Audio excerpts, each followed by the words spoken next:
Imagine standing before a towering black basalt pillar in ancient Babylon, the Code of Hammurabi. The air is thick with the weight of history, and the stone looms above, its surface etched with mysterious symbols that have survived the rise and fall of empires. Carved nearly 4,000 years ago, this stone wasn't just a monument, it was a public declaration that justice was written, permanent, and for all to see. For the first time, the rules that governed life were not hidden in the minds of rulers or priests, but set in stone for everyone to witness. Before Hammurabi, justice shifted with a king's mood or a priest's whim. Laws could change overnight, and the people had little recourse. The fate of ordinary citizens was often uncertain, subject to the unpredictable tides of power.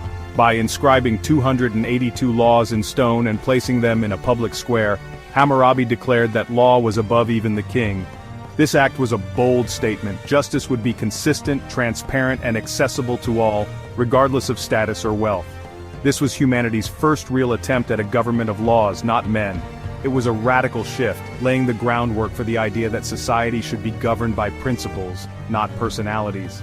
The Stele's journey is as fascinating as its laws. Over centuries it was moved, hidden, and rediscovered, surviving wars and the collapse of civilizations. Discovered in 1901 in Susa, Iran, taken as war booty centuries after its creation, it survived the fall of Babylon and now stands in the Louvre. Its presence in a modern museum is a testament to its enduring significance. The cuneiform script snakes down the stone, and at the top, Hammurabi is depicted receiving the laws from Shamash, the Babylonian god of justice. This image reinforced the idea that the laws were divinely inspired, not merely the product of human ambition. This wasn't just a legal document, it was sacred, meant to protect the weak and bring order to a complex society.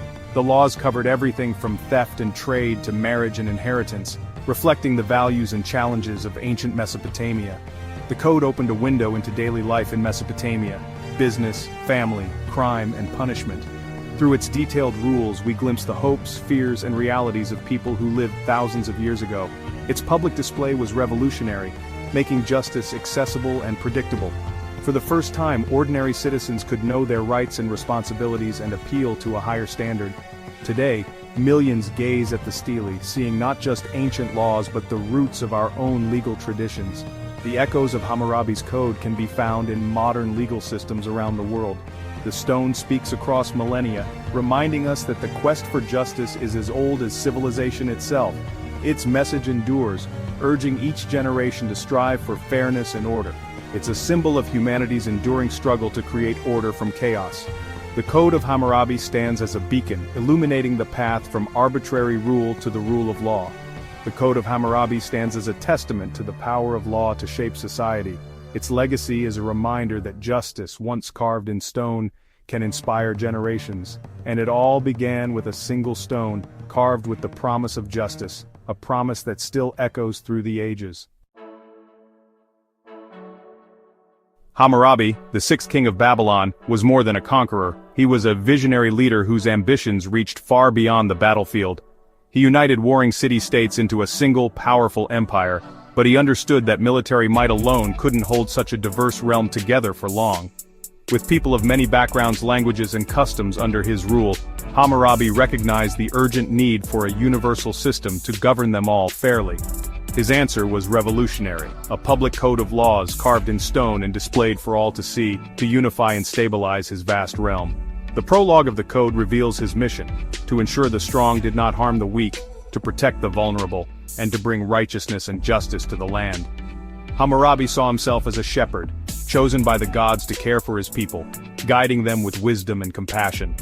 He and his scribes drew from earlier legal traditions, carefully refining and adapting them to meet Babylon's unique needs and challenges. The result was the most comprehensive legal document of its time, regulating nearly every aspect of daily life, from trade and property to family and crime. Hammurabi's code was a bold experiment in social engineering, designed to forge a lasting, orderly civilization where justice and order prevailed. His legacy endures as one of history's earliest and most influential architects of justice, inspiring legal systems for generations to come. The Code of Hammurabi is a collection of 282 laws, each following a simple formula. If X happens, then Y is the consequence. Written in Akkadian cuneiform, the code covers contracts, family law, labor, and crime, addressing issues we still face today. Its clarity left little room for misinterpretation, making justice predictable.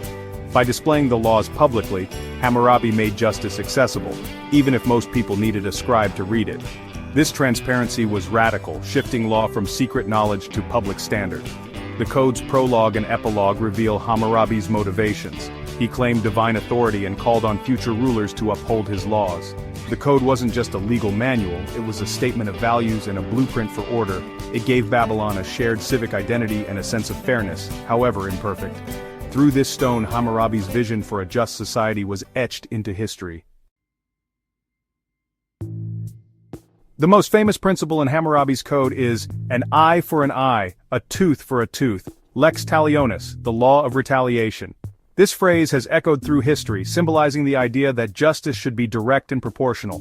This rule limited vengeance, preventing endless cycles of blood feuds by ensuring punishment matched the crime.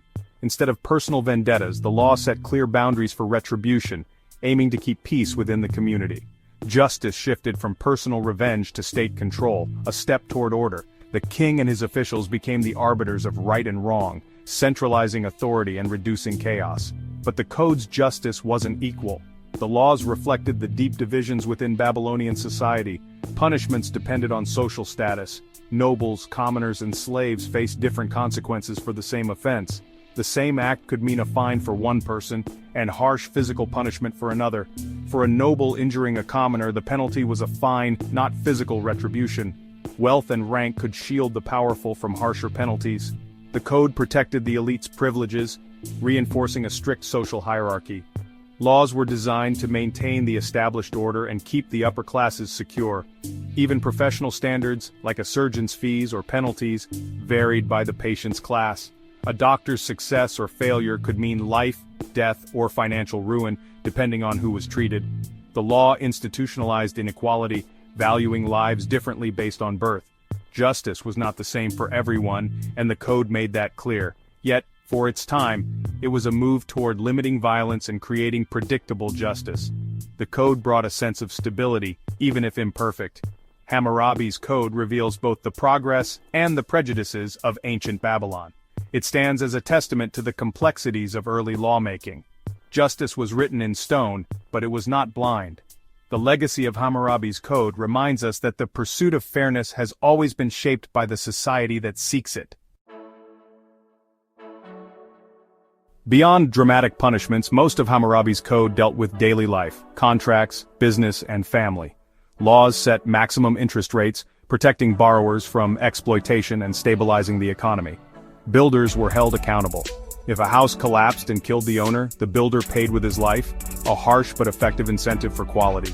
Marriage was a legal contract, with rights for wives and clear rules for divorce and inheritance. Even tradesmen and shepherds faced strict liability for negligence. These laws fostered trust in business and family, the backbone of Babylonian society. The code recognized that a functioning society needed clear rules for commerce and personal relationships. It provided mechanisms to resolve disputes and protect livelihoods. Hammurabi's laws reveal a sophisticated understanding of a complex urban world.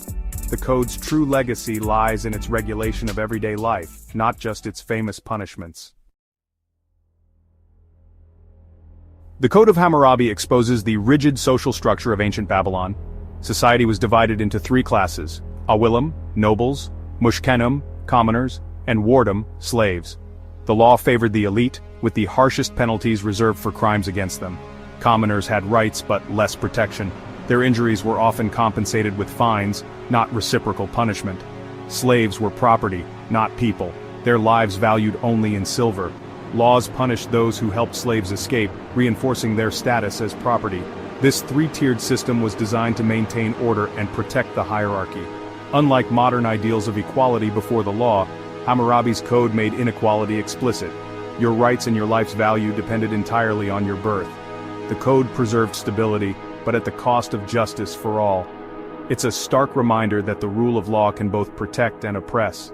In Babylon, law was order, but not equality. Hammurabi's code may be ancient, but its influence echoes in modern law. The idea of a written public code, transparent and accessible, remains fundamental today. The code required evidence for accusations, hinting at the presumption of innocence and burden of proof. Regulations on contracts, interest rates, and professional accountability laid the groundwork for business law. These principles fostered trust and predictability, essentials for any thriving society. While we've moved beyond its brutal punishments and class-based justice, the code's core ideas endure. It was a first draft in humanity's ongoing quest for justice. By studying it, we see how far we've come and the foundations we still build upon. Hammurabi's vision lives on every time we turn to the law for order and fairness. The true legacy of Hammurabi's code is the idea that law, not power, should govern society. By inscribing laws in stone, Hammurabi bound even himself to their authority. This was a turning point, the birth of the rule of law. Later legal traditions from the Hebrew Bible to Roman law echo Hammurabi's structure and ideals. The code proved that a complex society could be managed by unified, rational rules. It offers a vivid portrait of ancient life, economy, family, justice, and belief. The stele is more than a relic. It's a symbol of humanity's search for order. It reminds us that the challenges of justice and governance are timeless. Hammurabi's attempt was imperfect, but it was monumental. The stone endures as a testament to our earliest efforts to build a just world. Justice, once carved in stone, still shapes us today. The story of Hammurabi's code is the story of civilization's first steps toward order. Every law and contract today owes something to this ancient vision. The questions Hammurabi faced, how to create fairness, stability, and justice, are still with us. Documents like the code are conversations across time, challenging us to define justice in our own world. They remind us that our society is built on the foundations of those who came before. The Code of Hammurabi unlocks secrets of a civilization that shaped our own. Our journey into the past connects us to the grand story of humanity. Subscribe to continue exploring the mysteries and milestones of our shared history.